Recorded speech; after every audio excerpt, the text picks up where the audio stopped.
Om Namo Bhagavate Vasudevaya.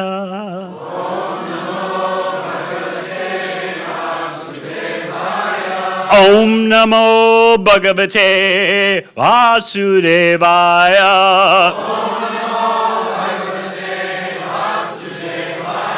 Om Namo Bhagavate Vasudevaya.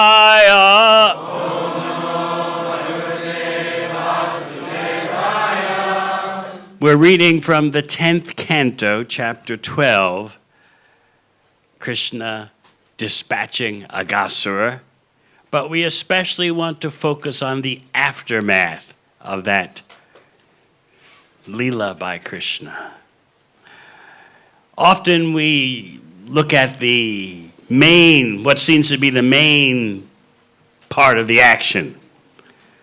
The cowherd boys entering into the mouth of Aghasura.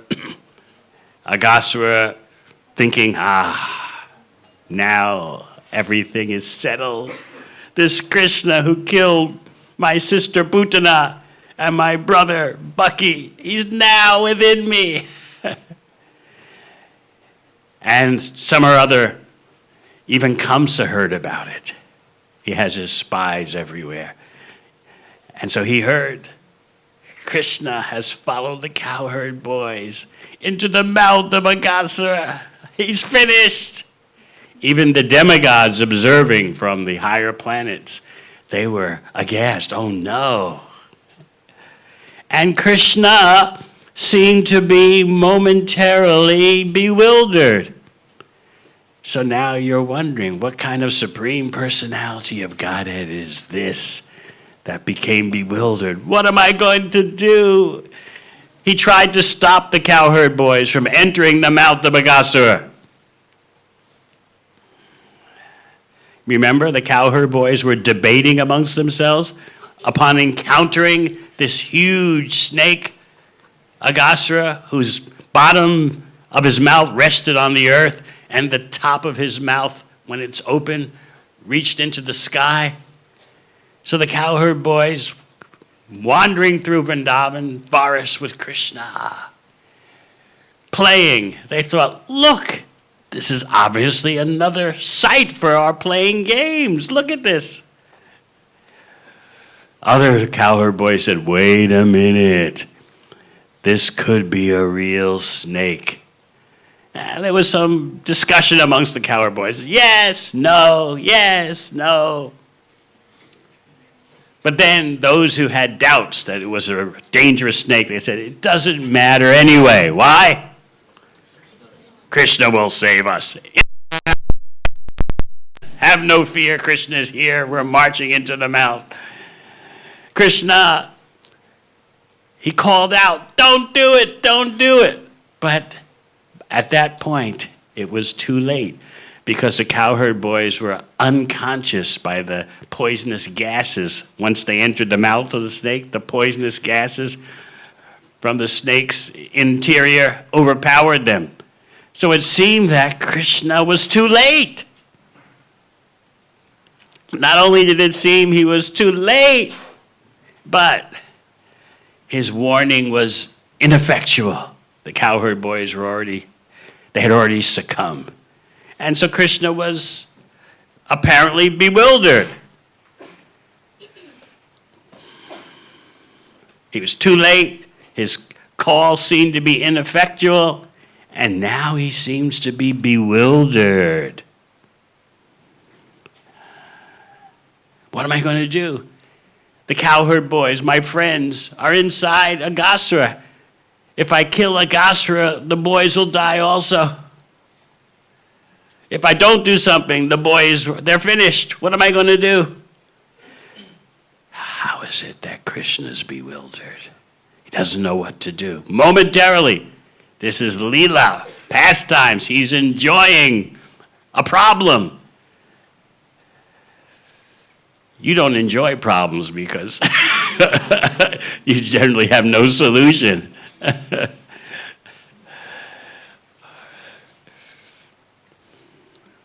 When we think that chanting Hare Krishna solves all problems. We say that to others, but for ourselves, we have to be practical. Or when there is some problem in our external life, we stop chanting in order to solve the problem, to focus all our attention and resources on the situation. And, chanting, that's for good times. But when there's a tough time, you got to focus completely. Put your beads aside and focus. This is our nonsense. But Krishna,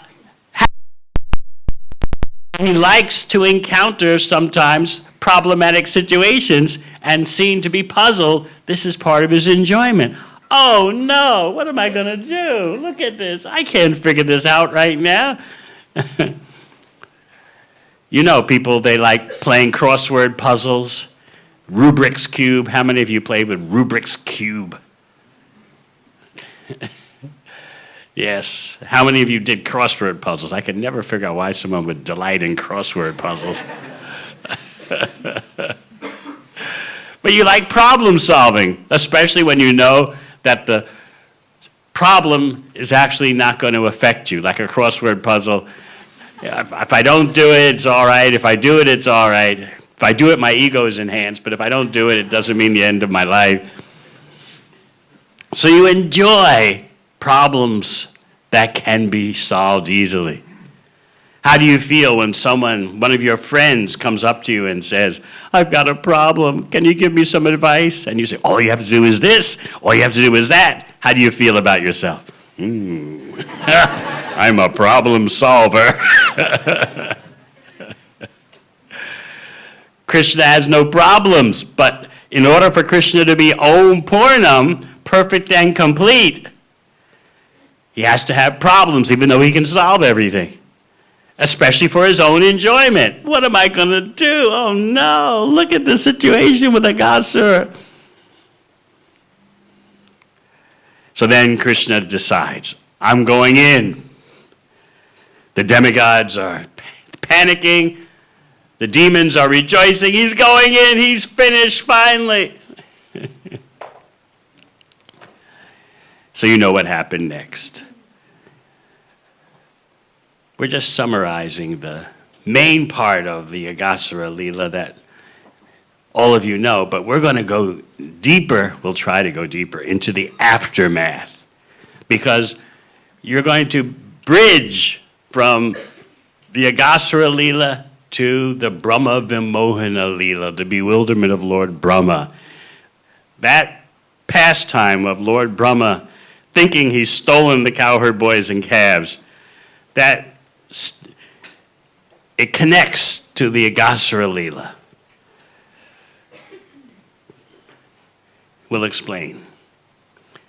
My point, though, is, before we chant the Sanskrit, is that don't neglect these aftermaths of Leelas. They're very fascinating, especially how the Brajavasis talk about what happened. Did you see that?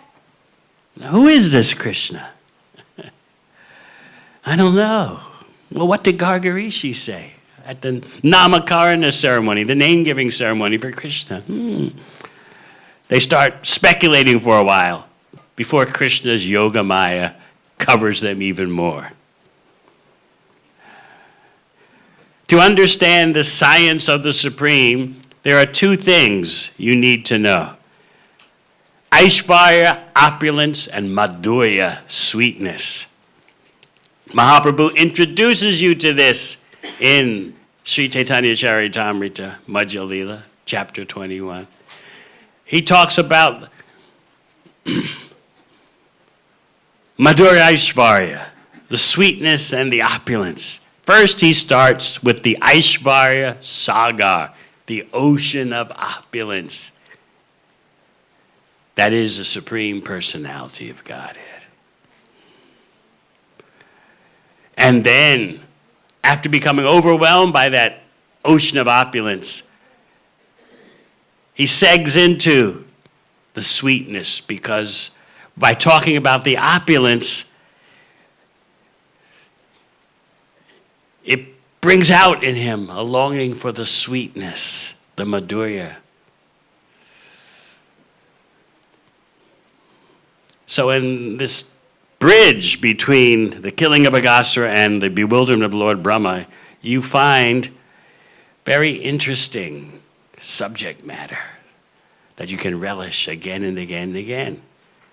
My point, not simply the so-called main part of the Lila, the killing of Aghasura, Krishna entering the mouth of Aghasura, expanding himself. Aghasura is finished, but in between. So, as you know, upon the death of Aghasura, the spirit soul of Aghasura comes out of his body and waits in the sky.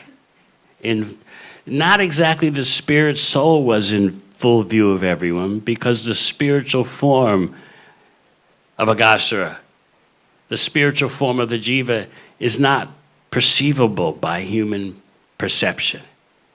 So what did they see? What did the onlookers see? And the cowherd boys saw it also. Because it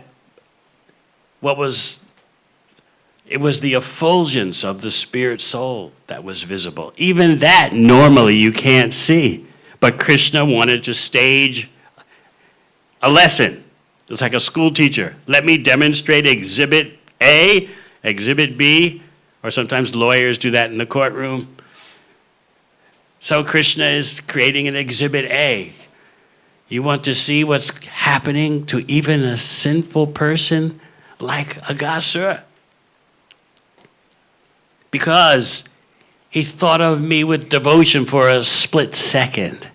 Some or other Aghasura did that. He's not a condemned demon anymore. In fact, the asarika bhava, that emotional intensity of being a demon, is external. It just is about the coverings of his soul. And that demoniac nature has all been purified because I was inside his body. This is the special characteristic of the Krishna avatar. Actually, Krishna is avatari, the source of all avatars. That any contact with Krishna, you come out far better, even to the point of liberation. And there are different types of liberation, but at least you get liberation into Brahman. In the case of Aghasura, however, he's getting sarupya mukti. He's getting the liberation of having the same form as the Lord in Vaikuntha, the same four-handed form like Lord Narayan. Krishna wants to show, yes, he's a sinful demon. He was that. And he offended the residents of Gokula, causing havoc. But because he was in such close contact with me, physically, how do you get any closer contact to Krishna than when he's in your mouth and inside you? So Krishna presented a spectacle. Therefore, he arranged that the shining effulgence, indicating the spirit soul of Aghasura, would just wait in the sky until Krishna and the cowherd boys all came out of the mouth of the dead demon. And then everyone saw, once Krishna was outside the Aghasura's mouth, that light in the sky of the effulgence from Aghasura's Atma, it entered into Krishna's body. So everyone could see Krishna's teaching a lesson. Even though he's so sinful, now he is a perfected spirit soul. And of course, Aghasura didn't remain merged in Krishna's body. He went to Vaikuntha. So everyone's watching this. And There's a tremendous celebration throughout the universe. The residents of the higher planets are watching. And they all begin a tremendous celebration, playing drums, dancing, the dancing girls, the Apsaras. The Brahmanas are reciting Vedic mantras. They're singing from the Gandharvas. This was a cosmic celebration. And so what happened? The celebration was also going on near Brahma's planet. Lord Brahma has the topmost planet in the universe, Brahmalok.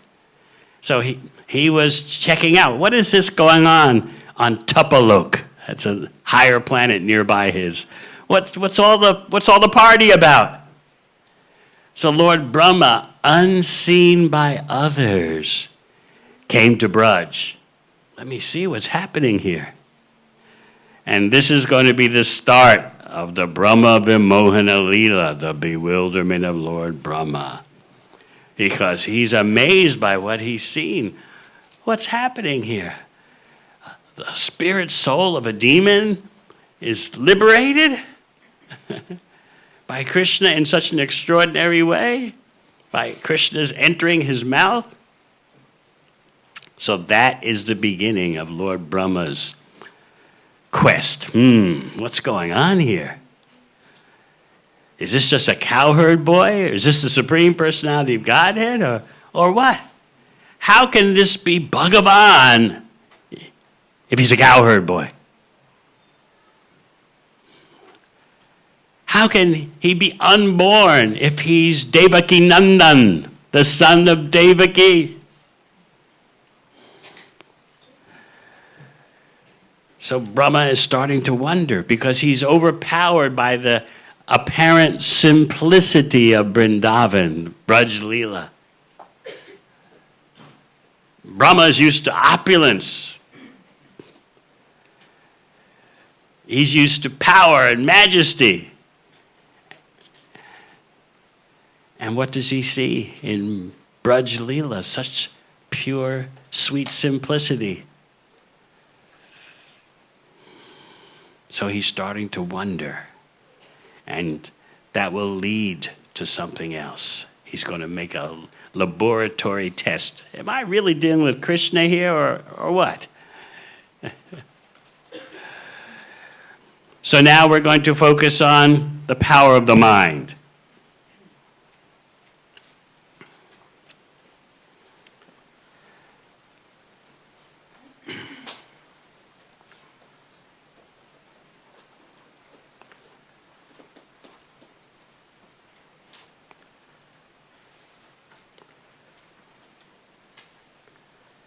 This is text 39.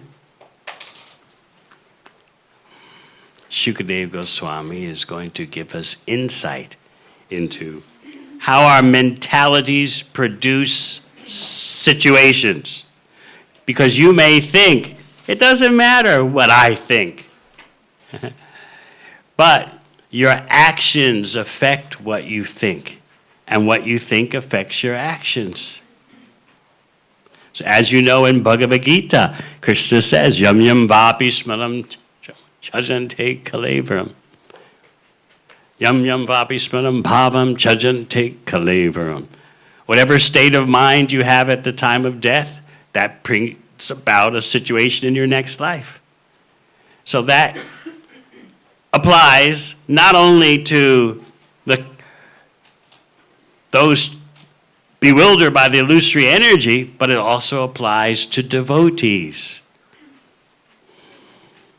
So our whole life, if you're smart, you can figure out your whole life is a preparation for transferring to somewhere. I know it's difficult to think of your life as a transfer point. You want to think of your life, this particular lifetime, as the all in all. I'm me, I'm my body, well, yeah, I'm spirit soul, but most of the time I'm my body. And here's what I need to accomplish. Here's what I need to do. I need money, I need a partner, I need a home, I need a job,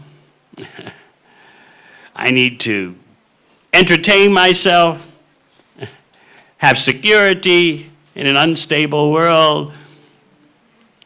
But what about your life as a transition? Especially the human form of life is simply, you're going transit. Like at the airport, if you fly through Singapore or even Auckland has a transit area where if you're changing flights between international destinations, you don't go through customs and security. You have to go through security, actually, but not immigration, because you're just like you're flying from Auckland to Brisbane. You're flying from Brisbane to Auckland to connect with a flight to Los Angeles. Then you don't go through immigration. You go through the transit lounge. It is a security check, but you're recognized as just transiting.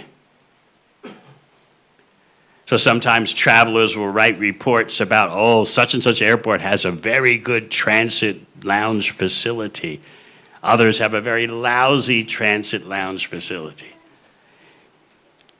If your home is in the air like mine is, you pay attention to these details. So the human form of life is like that. It's meant to take you places and give you the choice. Where do you want to go? So you may say, well, we'll think about that later. Right now it's time to deal with the practicalities, the realities. No. The reality is you will give up this body. Where do you go next? So you look at the little children and you say, well, they're too young to think about that, right? You don't think about your next body, right? Nah. When you get older, you'll think about it, right? But when you're older, the same thing goes on. When I'm even more older, then you keep. And while you're kicking the can, nature, according to its own timetable, takes you away. So let's face it, that the human form of life is a transition. You can go to a higher place or a lower place. So Krishna helped Aghasura in the most amazing way in his transition. And Lord Brahma's amazed by that. Now remember, Brahma is unseen in Vrindavan, according to the acharyas. He comes after hearing the celebration on planets nearby his. He comes to Braj and doesn't let everyone know he's there. He's just checking the scene out. What happened? How did this Aghasura achieve such a destination? So now we're going to investigate more the power of the mind. And you'll see true science of the Supreme in action. Because unless you know this science of the Supreme, you'll just think bhakti is just another religious belief. As I've often heard persons say, yeah, Krishna's cool. It's a nice belief. Well, it's nice they have that sentiment, but there's so much knowledge of the Supreme Personality of Godhead available. People generally, if they say they're religious, they have no idea what it is that they are trying to pray to or surrender to. No idea. I often explain. I don't do it in New Zealand because New Zealand's totally irreligious, but but in other places, especially USA, they call themselves a religious. Oh, they're Americans here. Let me be careful.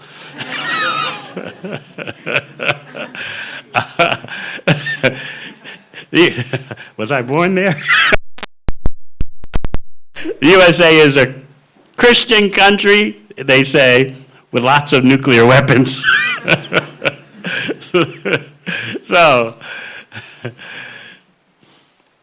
majority of the persons claim to be Christian. All right, we give them that acknowledgement. So one academic study was done of conceptions of God. You may notice we don't use the God word much here because it's so loaded with stereotypes, so loaded with preconceptions. And especially here in New Zealand, no one even in terms of God being stereotyped and loaded with preconceptions, no one even thinks about it anyway. So,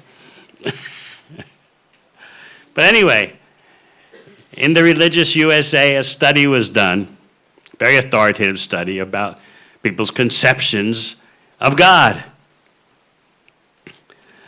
If you would ask a child, for example, draw a picture of God, they would generally draw a picture of a smiling face or a sun, S-U-N, with eyes and, nose and a mouth smiling, or an old man sitting on a throne. Now, you would think that the adults would have much more sophistication when they were asked to give us your conception of God. No. The adults fell into 4 camps. The first one, the authoritative God. All they know about God is that he's interventionist God. At every step, he's ready to smash you.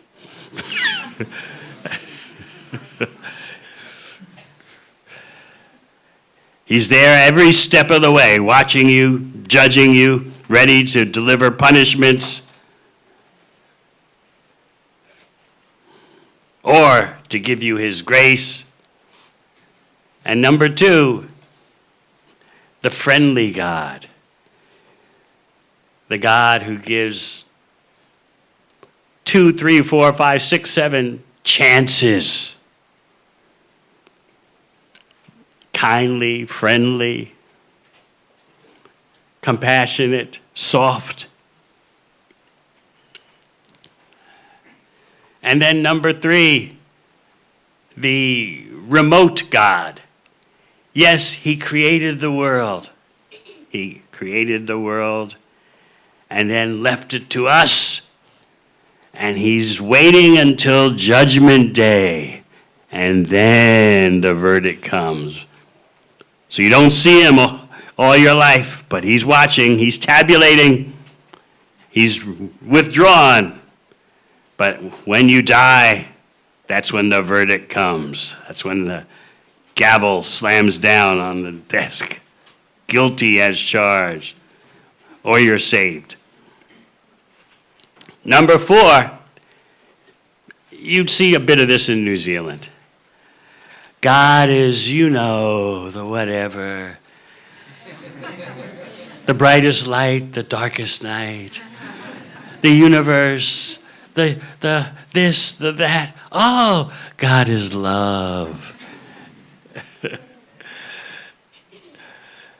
Undefined. So this is as best as it gets. So therefore, it's very important for us to understand Bhagavad Dharma, the science of the Supreme. And you'll find so much of that in the bridge between the Aghasura Lila and the Brahma Vimohana Lila, the bewildering of Lord Brahma. And for us, for devotees, bhakti yogis, what you think is very important, even beyond just thinking about the Supreme Personality of Godhead. Are you thinking of Lord Narayan in Vaikuntha? Are you thinking of Shyam Sundar in Goloka Vrindavan?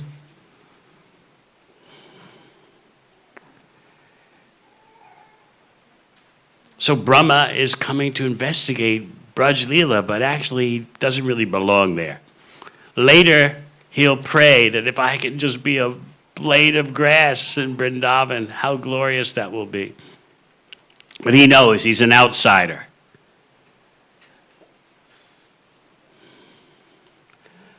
In Chaitanya Charitamrita, you read that when Lord Brahma went to see Krishna at Dwarka, Krishna asked, "Which Brahma is this?"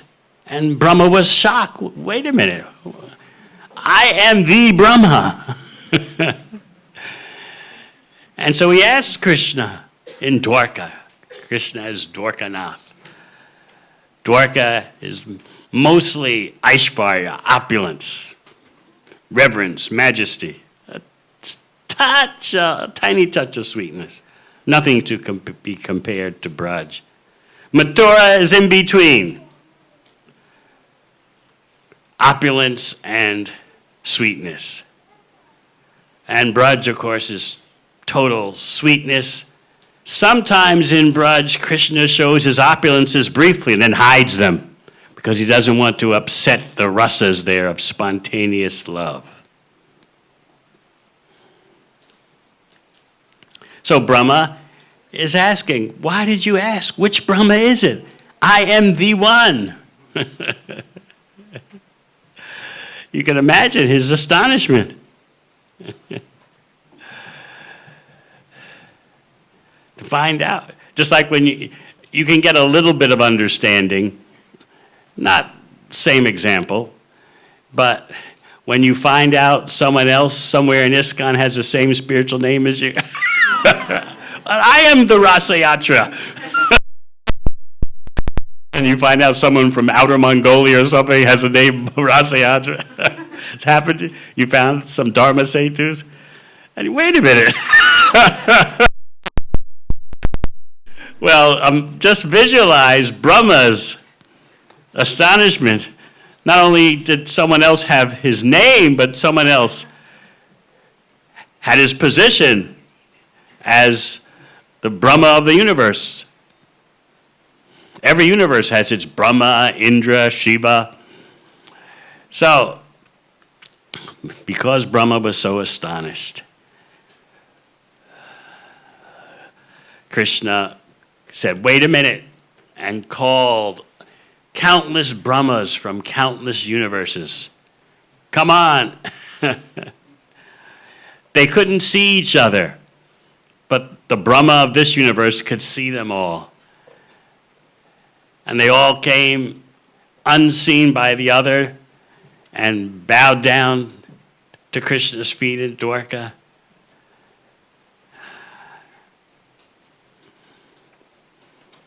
So Brahma was astonished. Those of you who have read Chaitanya Charitamrita know the Brahmas from other universes had different amounts of heads according to the size of the universe. This Brahma in this universe has 4 heads.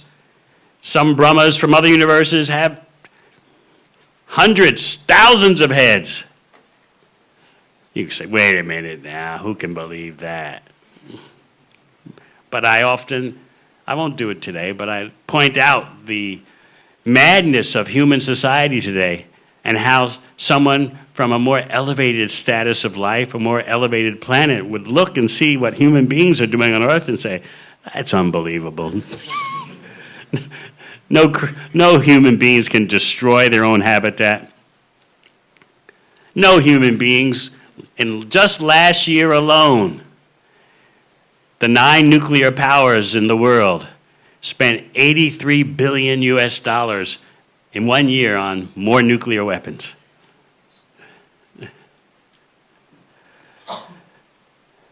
And you have leaders, heads of state, boasting about their nuclear arsenal, putting it on red alert at the moment's notice, or boasting, my nuclear button that I'll press is bigger, much bigger than your button.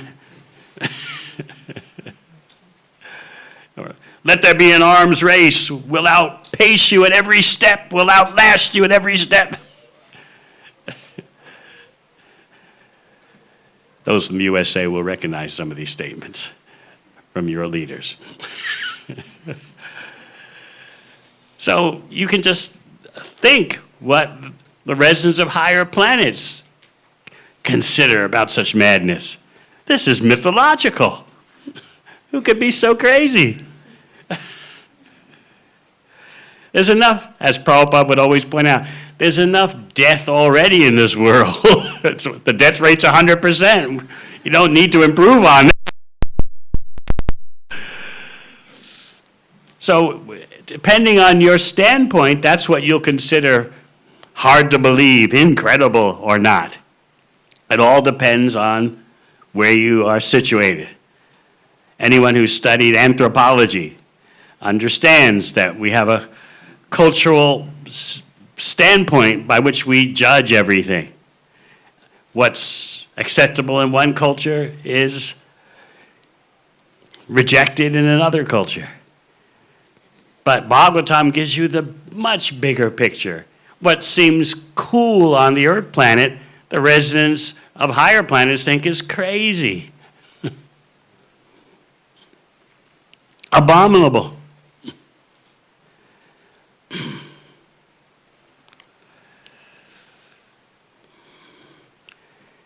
So Bhagavatam is giving you the complete picture.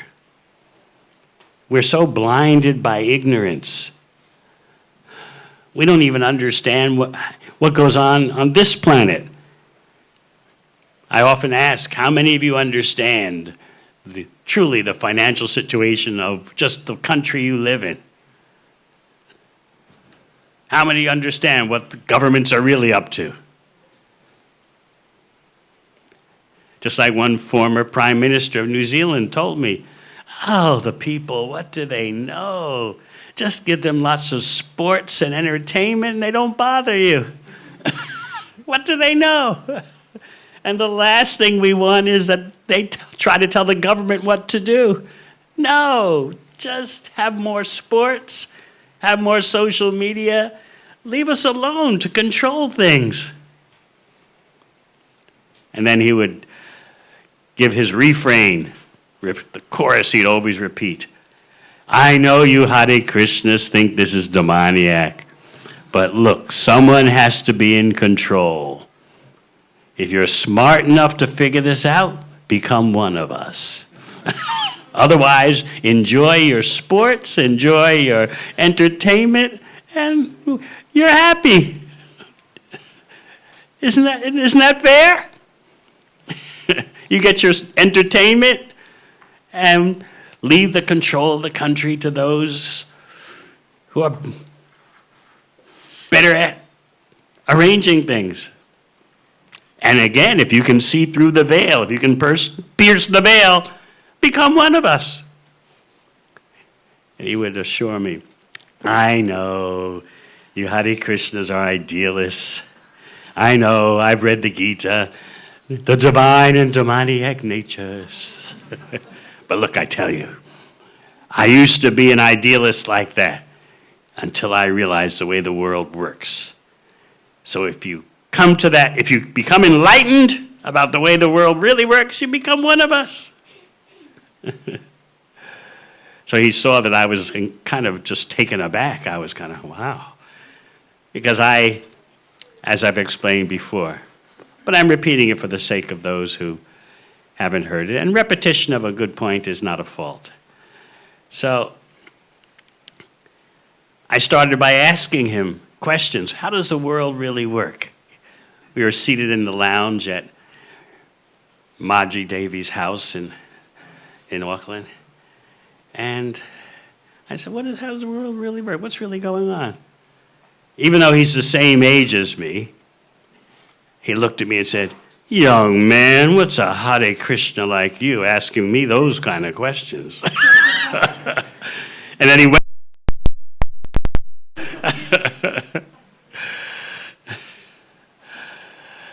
Said, it's not that everything is a conspiracy like the conspiracy people think. It's not that everything happens closely synchronized, closely orchestrated.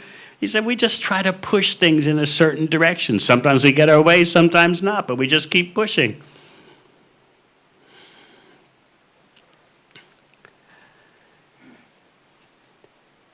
So he was part of that international brigade. And then he saw I was kind of stunned after 2 hours of his pouring this out. If you're smart enough to figure this out, become one of us. Someone has to be in control. So then he looked at me and said, I know, you still are doubtful, eh? Let's make a test. I'll prove it to you. What university did you go to? I told him, I went to Yale. Tomorrow I'm flying there to give the commencement address. You get it? He looked at me, you get it? It's a club.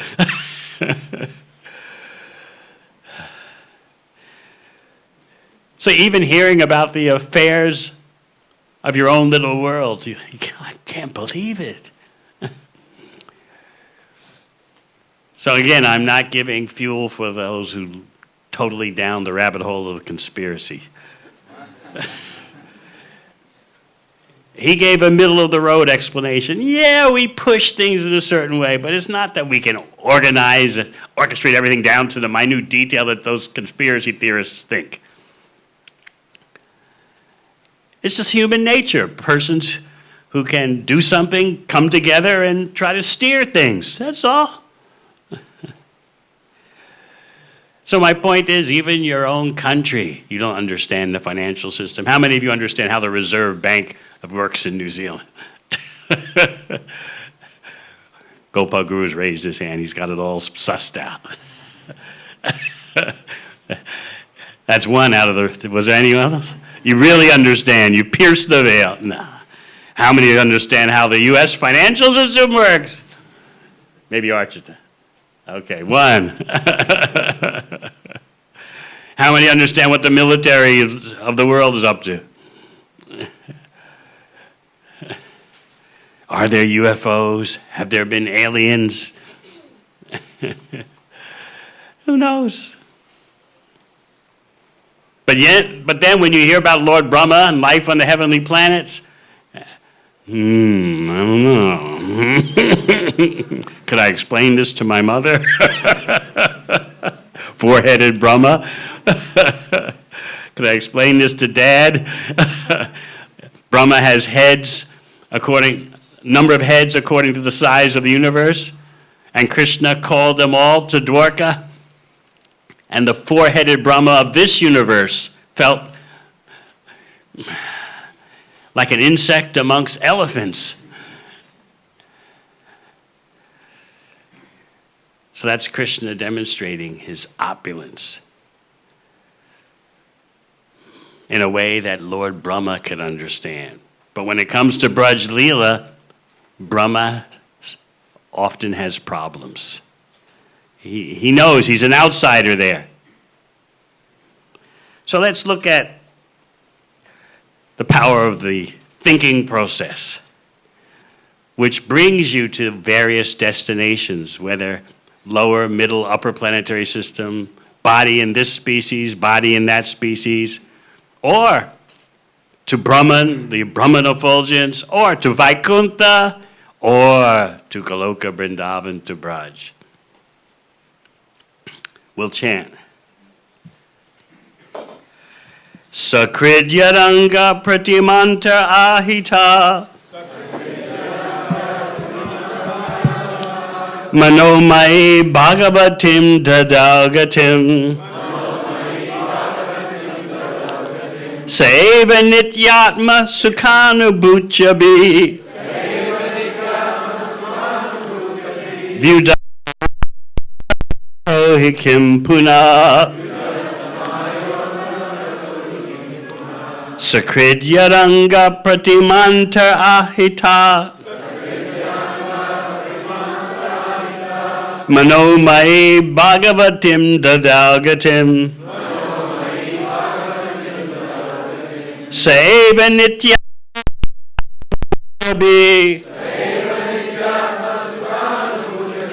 Vyuda hikim puna Sakridyaranga pratimanta ahita. Manomai bhagavatim dadaugatim. Seva nityatma sukhanubhutyabi. Vyudastamayon tagato hikim punat.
Vaishnavis.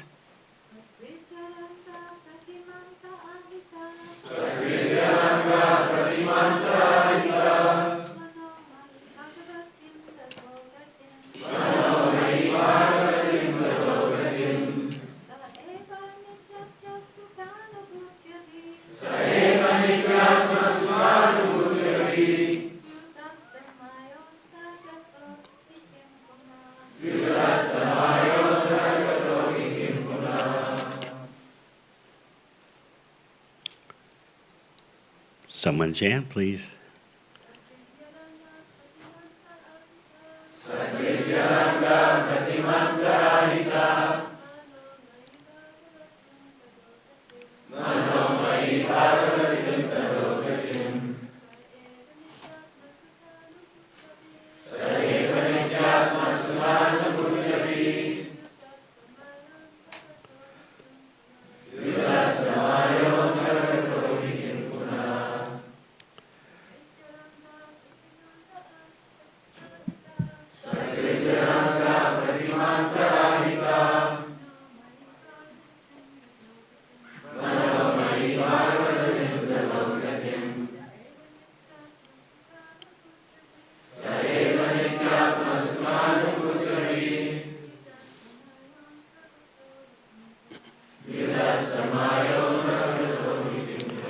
Secret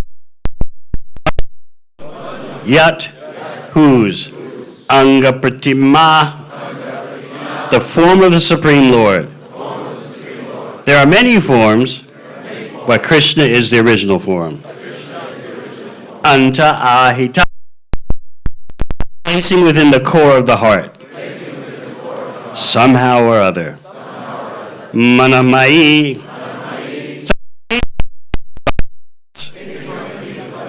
Bhagavatim, which is competent to offer devotional service to the Lord. Dadao, Krishna gave. Gatim, the best destination.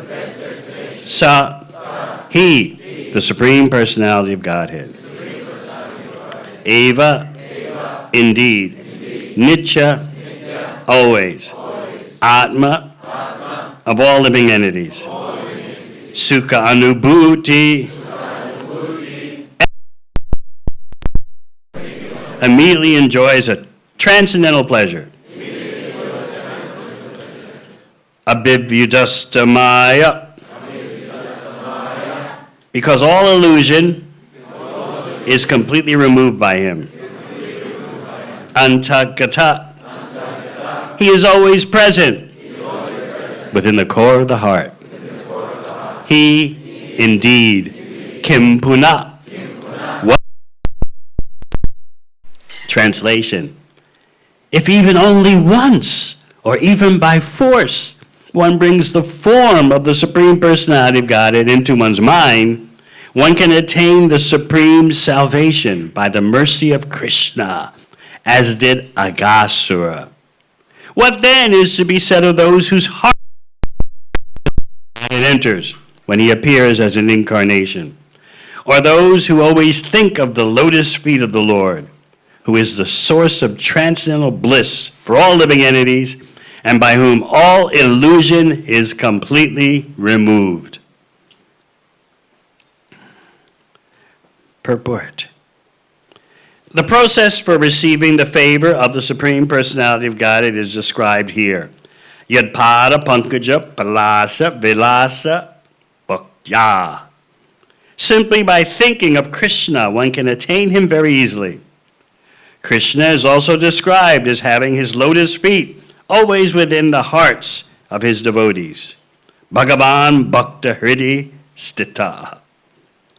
In the case of Aghasura, one may argue that he was not a devotee. The answer to this is that he thought of Krishna for a moment with devotion. Bhaktyaham ekaya graya. Without of Krishna. And conversely, whenever one thinks of Krishna, one undoubtedly has devotion. Although Aghasura's purpose was to kill Krishna, for a moment Aghasura thought of Krishna with devotion, and Krishna and his associates wanted to sport within Aghasura's mouth. Similarly, Putana wanted to kill Krishna by poisoning him, but Krishna took her as his mother, because he had accepted the milk of her breast. Svalpam apyasya dharmasya trayate mahato bayat. Especially when Krishna appears as an avatar, anyone who thinks of Krishna in his different incarnations, Ramadi Murtishu Kala Niyamena Tishtan, and especially in his original form as Krishna, attains salvation. There are many instances of this, and among them is Aghasura, who attained the salvation of Sarupya Mukti. Therefore, the process is Satatam Kitayanto, Mam Yatantascha Didha Vrataha. Those who are devotees always engage in glorifying Krishna, Advaitam, Achyutam, Anadam, Anantarupam. When we speak of Krishna, we refer to all his avatars, such as Krishna, Govinda, Narayana, Vishnu, Lord Chaitanya, Krishna Balarama, and Shama Sundara. One who always thinks of Krishna must attain vimukti, special salvation, as the Lord's personal associate. Not necessarily in Vrindavan, but at least in Vaikuntha. This is called Sarupya Mukti. Om Agana Timirandasya Gananjana Shalakaya Tasmai Shri Gurave Namaha Prabhu Nityananda Shri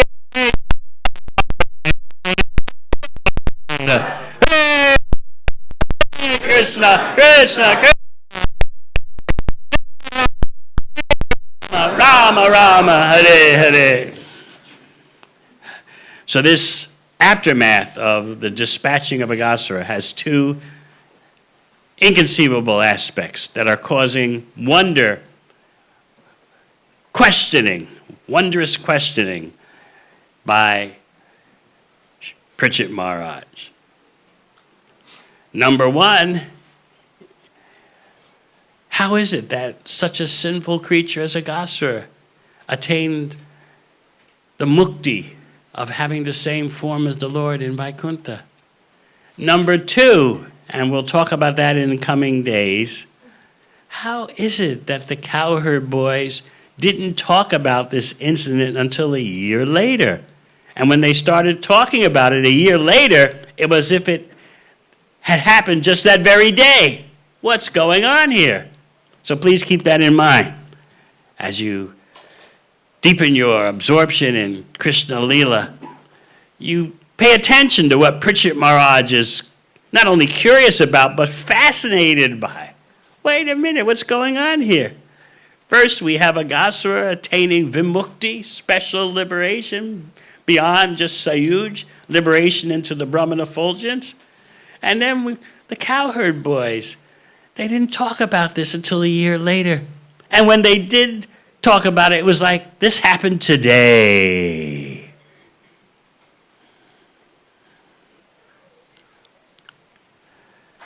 You see, Mother Yashoda was already thinking, after hearing from the cowherd boys that Krishna had killed Aghasura by splitting the beak of Aghasura, the duck demon.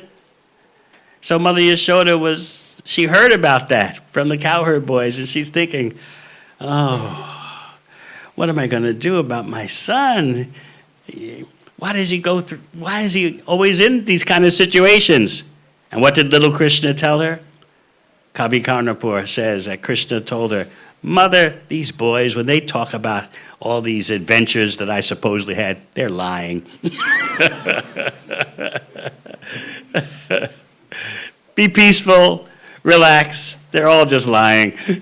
I didn't do anything. Because that's the nature of Braj. Krishna momentarily displays his Aishvarya, his opulences, and then hides it all.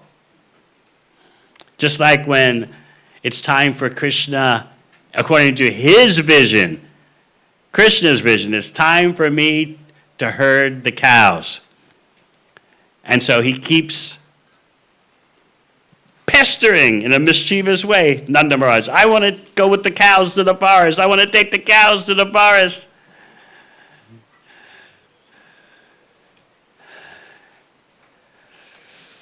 And then Mother Yashoda puts in her verdict.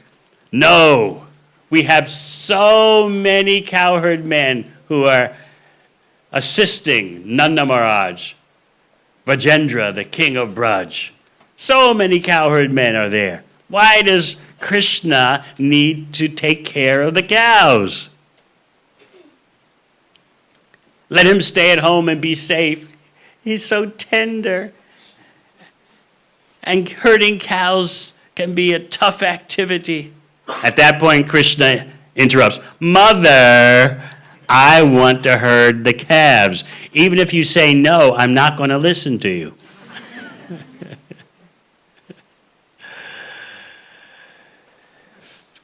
So Mother Yashoda goes quiet. And as Kavi Karnapur explains, Nanda Maharaj is astonished. Well, she shut up.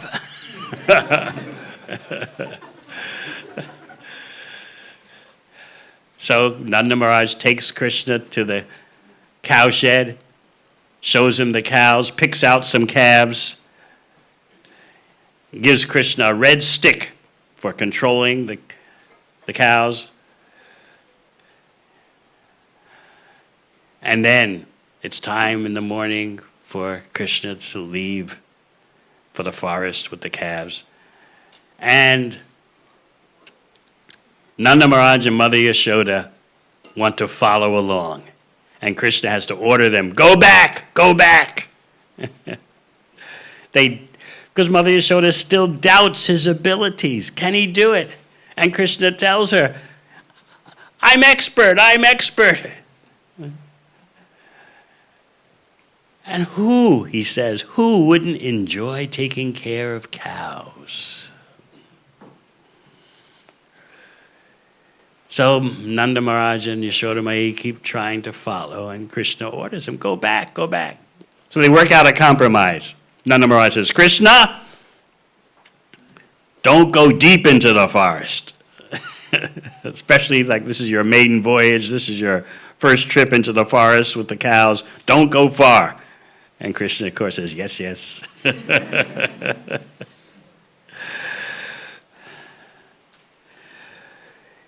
In dealing with this Aghasura Lila, as well as the upcoming Brahma Vimohana Lila, Bewilderment of Lord Brahma, you may wonder, what form does Krishna have? Because you know from Nectar Devotion, how many of you have all read Nectar Devotion? The whole thing, raise your hands. Very good. You get breakfast this morning. So Krishna, his eternal form is Kishore, 15-year-old. He never looks older than a 15-year-old. Of course, when we think back of our years when we were 15 years old, we just remember complete bewilderment, body going out of control and hormones boiling and who am I? What's everyone else doing? What do they think of me? Am I cool? Am I good looking? Am I pretty? How's my body? Remember when you were 50? Other men are stronger, better athletes. Other girls are prettier. Oh no. Krishna is problem-free 15-year-old adolescent. Eternally. But then you'll say, what about his childhood Leelas? What about his older childhood leaders, Poganda? So childhood between birth and 5 years old, you know that. Poganda between 5 and 10 years old. And then there's Krishna's teenage years, and he never looks older than 15-year-old. So what happens in childhood Leela, Poganda Leela? You see, within the eternal 15-year-old form of Krishna is contained the childhood forms and the Poganda forms. So when Krishna's a baby, still his eternal 15-year-old form is there, but he doesn't show it. He contains all this within himself. And for the sake of Leela, he doesn't show his 15-year-old adolescent form, especially to Mother Yashoda, who wants to love him as a baby. Krishna knows how to reciprocate with everyone. And then between the ages of 5 and 10, it's time to reciprocate with the cowherd boys. Wrestling, mock fighting, sporting, racing. Sometimes, yes, the cowherd boys even challenge Krishna to foot races. So that's between the ages of 5 and 10. And then you head into teenage years, and that's all about Krishna's confidential girlfriends. He perfects his teenage years by his loving affairs with his girlfriends. What can you think of when you look back at your teenage years, most of you? Wreckage. But Krishna perfects his loving affairs in his teenage years. And his activities are, the main focus is with the gopis.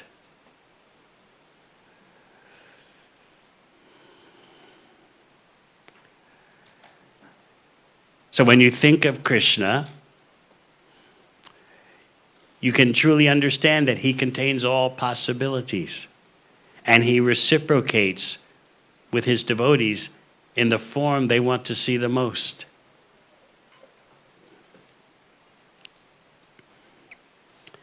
So what about this thinking of Krishna by force, or even only once? How long did Aghasura think of Krishna?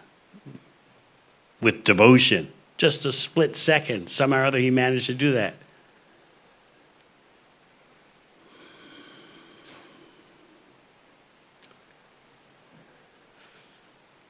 Just a split second.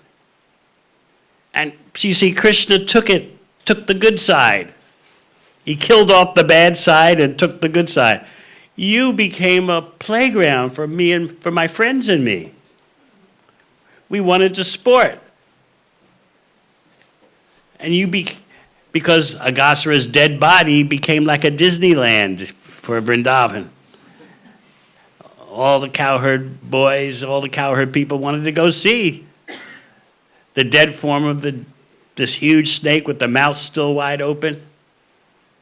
So Aghasura, even after death, was doing such service. So Krishna gave him credit for that.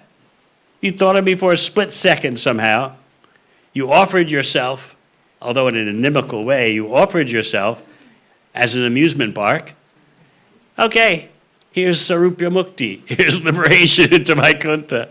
So this is what's amazing to Brahma. What's going on here? And then the example of Putana is given by Srila Prabhupada in the purport. She thought of Krishna apparently for a split second with devotion. She offered Krishna her breast milk. Yeah, it was poison, so Krishna killed her for that. But she still had, the fact is she offered her breast milk to Krishna. So Krishna said, oh, yeah, you have a little devotion? All right, I'll take that.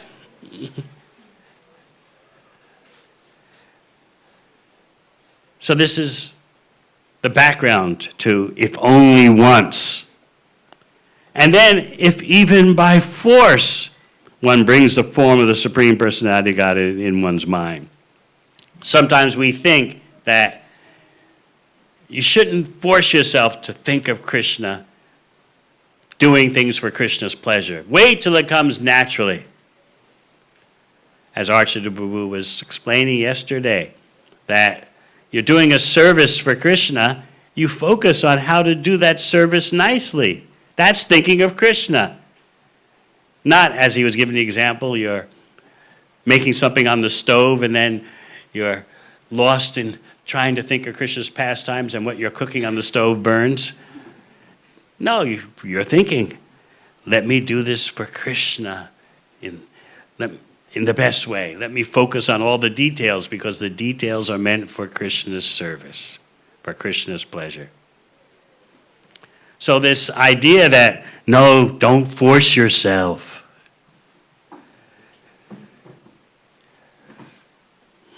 is not very intelligent.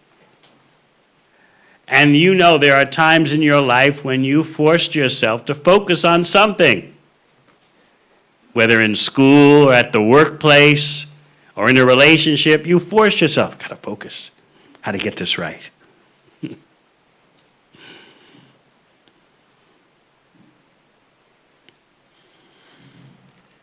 So what's wrong with pushing yourself to think of Krishna? But because we're so lazy in this age of Kali, manda sumanda mateo, manda bhagya upatuta, lazy and always disturbed, always full of anxiety, we've come up with excuses. Now I can't focus on Krishna's service. I can't focus on Krishna's names. I just wait till it comes to me naturally. It's like you're saying to a doctor who's trying to heal you, don't give me the medicine now. Wait till I feel like taking it. Or all the 120 or 30 students in the Hare Krishna school in Auckland. We have the headmaster here. They all say, we're coming to school. Where's Dinanath? Is he here? Dinanath, where are you? Do you only go to school when you feel like it?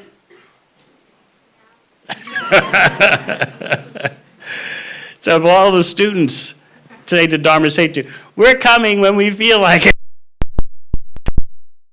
how's anyone going to learn anything? I remember my first year, the first day of my first year in school. Not kindergarten, but the first year. And the neighbors were driving us kids to school. Neighbors would volunteer because I was going to a Lutheran school, private school. So the neighbors would take turns driving their kids to this school, which was a bit of distance away in the city. So I had my speech all prepared when I would first get the first sight of this school. I'd never seen it before, but I was 5 years old. I was ready. As soon as the school appeared, I remember I was sitting on the lap of one of the neighbor ladies because the car was full of kids. And as soon as I saw the school, I said with great force and conviction, "This is the school I do not like."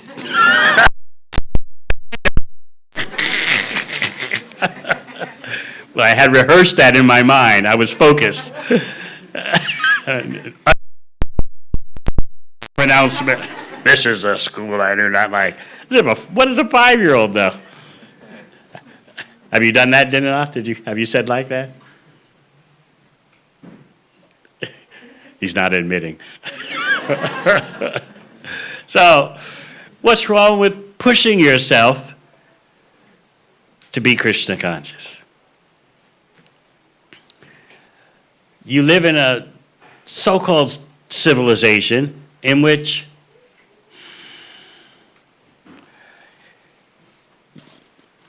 it promotes that material gratification will actually solve your problems. It'll create a better psychology. If you just express your lust, express your anger, express your greed and envy, you become healthier psychologically. Have you noticed that working? Have you noticed the results of such a sadhana? They're offering you a sadhana. Just let it out. You have lust, just act on it. Otherwise, there'll be psychological imbalances.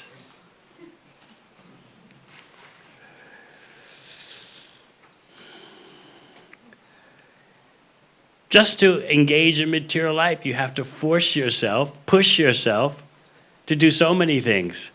Get up in the morning, go to work. Go to school. Why can't we push ourselves in bhakti? No, don't do that. Just wait till the desire comes to you. You could be waiting many lifetimes. So that's why Shukadeva Goswami is pointing out. If only once, or even by force, one brings the form of the Supreme Personality Godhead into one's mind, one can attain the supreme salvation by the mercy of Krishna, as did Aghasura. Aghasura is the proof. If that can happen to Aghasura, then what is to be said of those whose hearts the Supreme Lord enters when he appears? Just like in Janmashtami, doesn't mean Krishna appeared by biological interaction. No, he first entered the heart of Vasudeva and from there transferred to the heart of Devaki. So Krishna's appearance is not the product of some combination of secretions. So what then is to be said of those whose hearts the Supreme Personality Godhead enters when he appears as an incarnation, or those who always think of the lotus feet of the Lord? That's what the bhakti process is all about. To train you to always think of Krishna.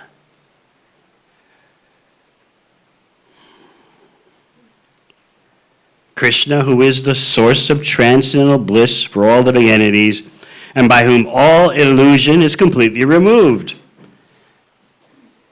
If Aghasura can get what he got, what to think of the others who actually are qualifying themselves for more than just a moment of devotion?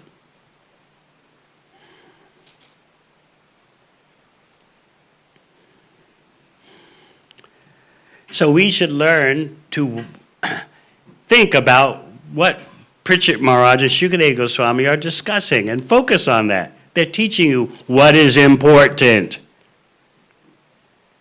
So not that we just read and think, well, if only once or even by force, okay, next verse. You should be thinking, why is this so important? Why has Shukadeva Goswami selected this emphasis? Because what you're going to hear later, we may get to it in the next class, is that Shukadeva Goswami is going to lose himself in ecstasy talking about this. And Pritchett Maharaj has to bring him back out of deep Krishna consciousness. Come back, come back. And Pritchett Maharaj is so skillful, he knew this was going to happen. So he had his son, Janamejaya, put kirtan instruments next to him, Pritchett Maharaj, knowing that Shukadeva Goswami is going to lose it. But we've got these kirtan instruments, and then when he loses it, we just play the instruments, and we've got Narada here also, and we all chant, make kirtan, that brings Shukadeva back. So here we are thinking, oh, what's the nectar in this verse? When's the next Lila? But Bhagavatam is giving you the best at every moment, every syllable. So our whole process in bhakti is how to fix the mind on Krishna, so much so that greed starts to develop, which is such a special state. But it can be ours. We have to know what's up ahead on the road. It's not simply, we're not the body. That's a necessary understanding, which many of us don't even act upon. But it's not the limit of bhakti. Otherwise, you're not the body. You're not the body. You're spirit soul, you're not the body. That's chapter 2 of Bhagavad Gita, which should be emphasized because most of us haven't gotten that far. And we see that when we start making excuses for our indulgences. Well, it's better for the psychology, you know.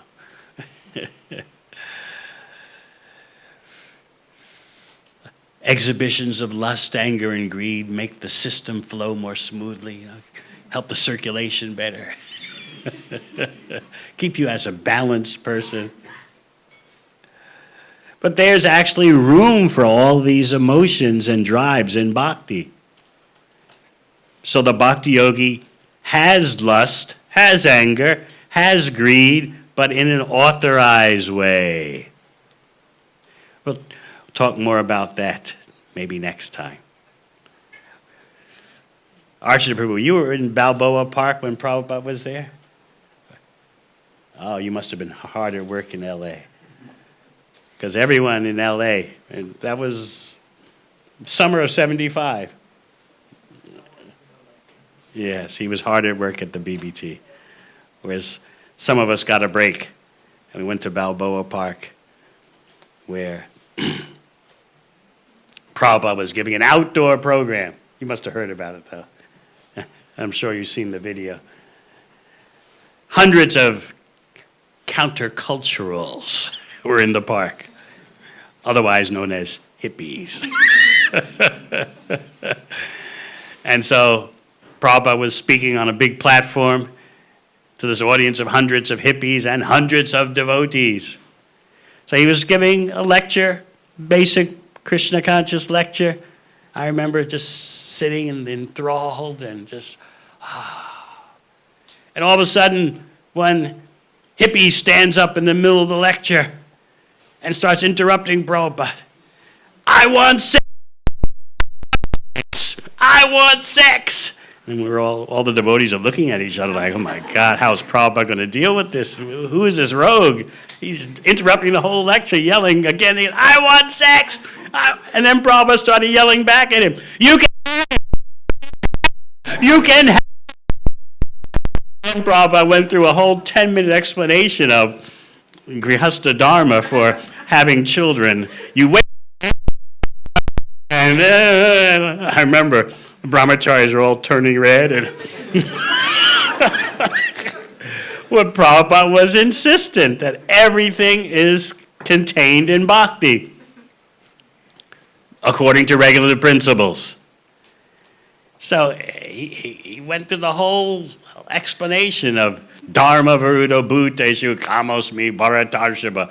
where Krishna says, I am the procreative act when done according to Dharma. So Prabhupada was yelling back at him, you can have it, and here's how to do it. This is Prabhupada giving sex education in the middle of a public program. It was a stunning moment. But Prabhupada's point was, bhakti, proper use of all your senses.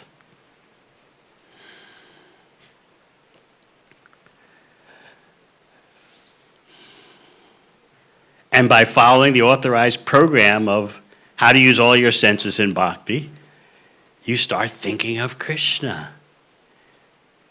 And then, gradually, you become aware of the Aishvarya, the opulences, the Madhurya, the sweetness. So that's where all the talk about you're not the body leads to. All right. We'll continue. Tomorrow you'll have the delight of hearing from Archana Prabhu again. Any questions? You have a comment. Thank you for the wonderful presentation, Maharaj. One of your statements was that Lord Brahma is outside of the sweetness of Braj. So one may wonder, he is the head of our Sampradaya, Brahma Bhakta Bodhi Sampradaya, which is pushing everyone towards Braj sweetness. It seems incompatible. But he's also pushing everyone. He's saying, if I have the opportunity, let me be a blade of grass. He's saying, this is the way to go.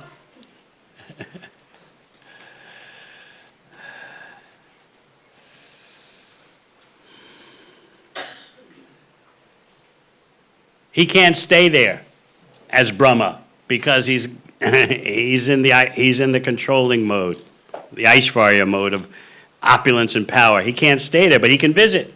So that's why upon the slaying of Aghasura, Brahma came unseen to Braj to check it out. What's the celebration going on all over the universe? What's happening? What's happening in Braj?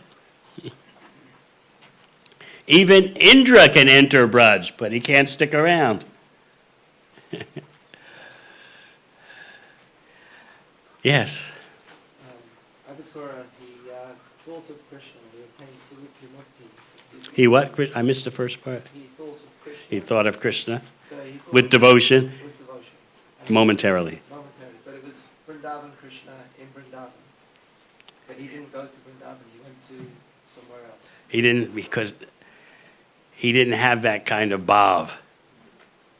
So therefore, Prabhupada emphasizes in the last part of the purport that he was not a Brijvasi. So he went to Vaikuntha. And Vishwanath Chakravarti Thakur also emphasizes the same point. Is that a principle that if you think of Krishna in Vrindavan but don't have Brajabhav, you end up in Vaikuntha? We're not given a deep insight to do precisely what Aghasura was thinking, like, am I inside? Somehow or other he thought with devotion, and he did some service by becoming a pleasure spot for Krishna's, cowherd boys and Krishna. So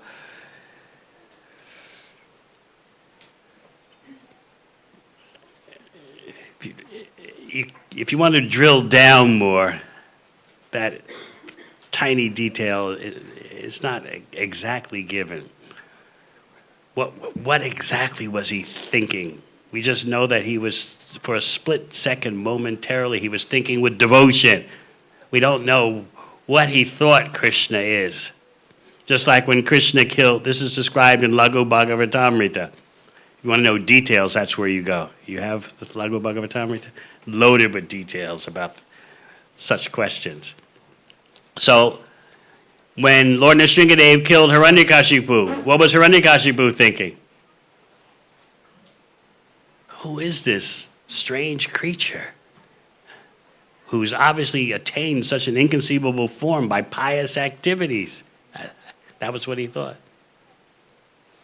And when Ramchandra killed Ravana, what was Ravana thinking? I wanted Sita. He's overcome with lust for Sita. Who is this person ending my life? But when Krishna dispatched Shishupal and Dantavakra, they knew. They still hated him. This is the Supreme Personality of God, and we hate him.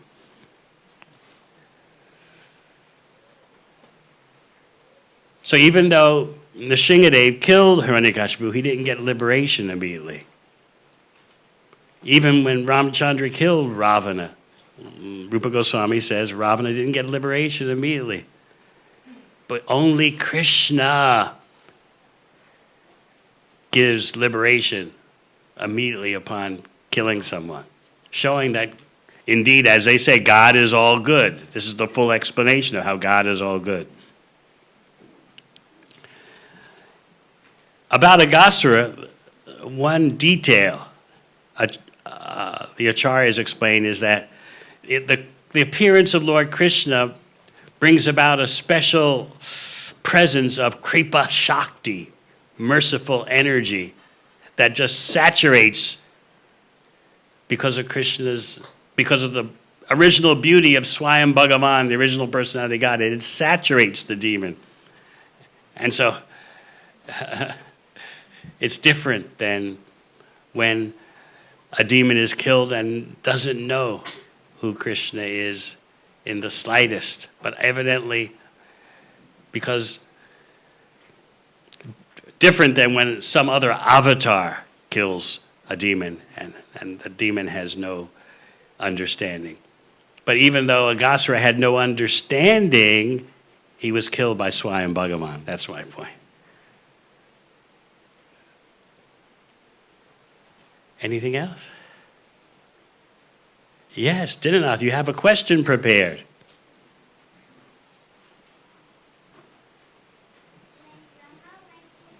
Can you speak louder, please? When Brahma went to the ocean of milk,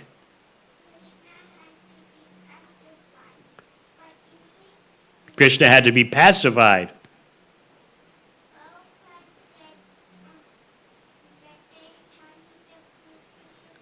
Prabhupada said they chanted the Purusha Shukta prayers. Isn't who?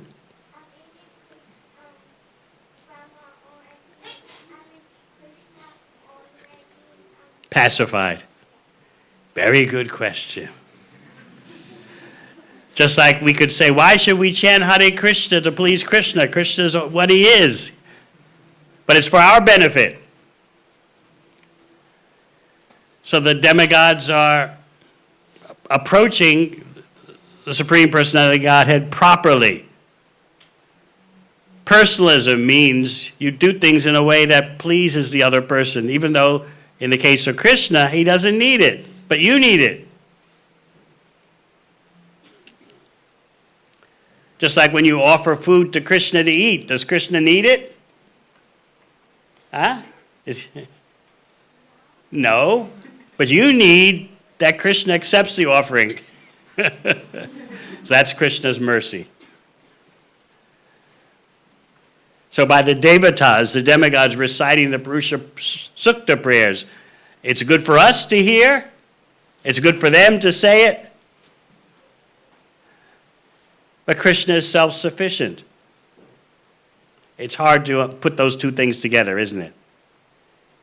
He doesn't need to be pacified. He's always the supreme peace. But the devotees get credit by offering those prayers. Okay? Very good question. You'll get breakfast this morning.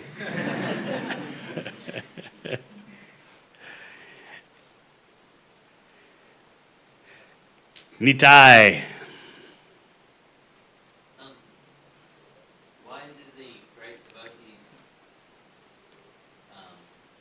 engage in anything other than just chanting holy names? They seem to take great efforts to try to deliver other forms of conditioned souls. Yes, that's a very good question, and you remind me of something I wanted to bring up.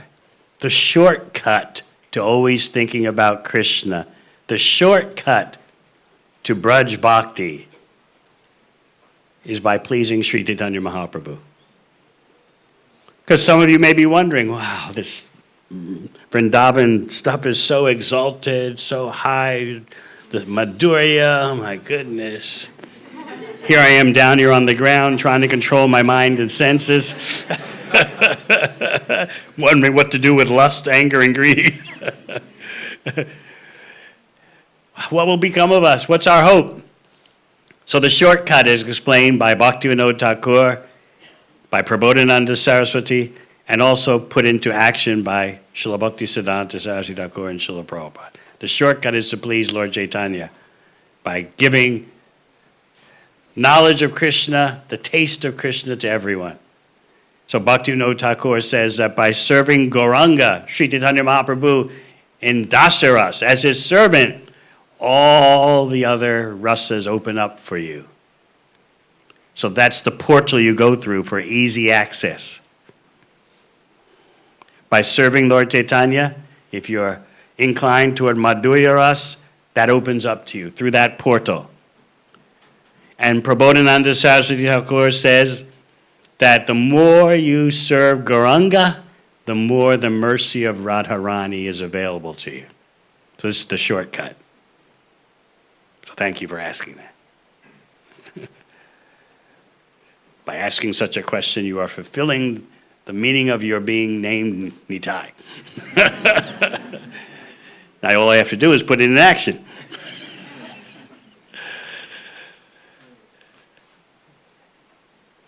Yes? Last year in the class, we said that Lord Chaitanya is above, Krishna is above, and we have the Vrindavan.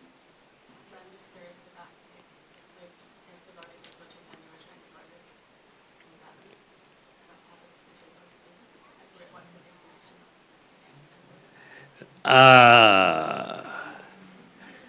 Did you hear what she said? She's talking about how at the top of the spiritual world there is the abode of Lord Chaitanya. When you look on the cover of Srimad Bhagavatam, First Canto, Volume 1, what do you see? The whorl of the lotus flower, the petals, which are Vaikuntha, and then the whorl, the center. And in that center you see Krishna with his associates, and you see Lord Chaitanya with his associates. So they both are Swayam Bhagavan. Both are the original personality of Godhead. I often explain, you've heard it before, when Krishna wants to taste love of himself in separation, he appears as Mahaprabhu. When Mahaprabhu wants to be the supreme enjoyer, he appears as Krishna.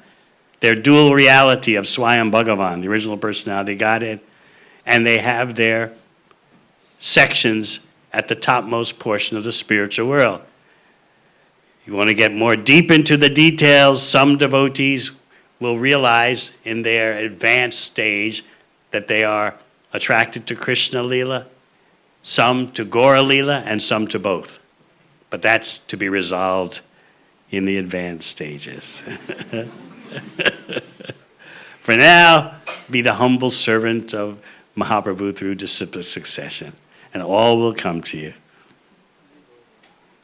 Last question. Yes. You had a question? Yeah, did you? Or was I hallucinating? I thought I saw your hand up. Oh, okay.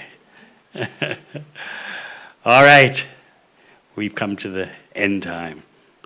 Thank you very much. Glory to Srila Prabhupada.